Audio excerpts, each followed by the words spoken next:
Hi everyone, my name is Jaswanth Manigundan and I'm from Melbourne. I work for a company called Culturamp as a staff automation engineer.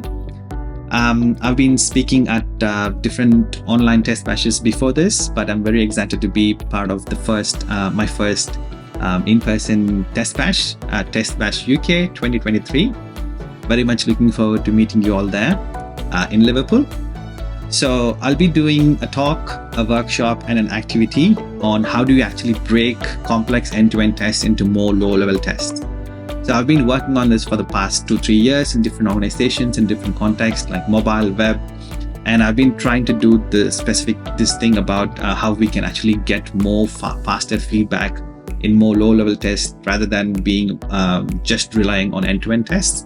So I'll be talking about how we've done this in our current organization across 20 different teams by helping them break them into more different tests in the lower level context like contract testing, more API testing or database tests, or UI tests with mocking and contract testing over there, or just using visual snapshots to try and help with like the UI side of things.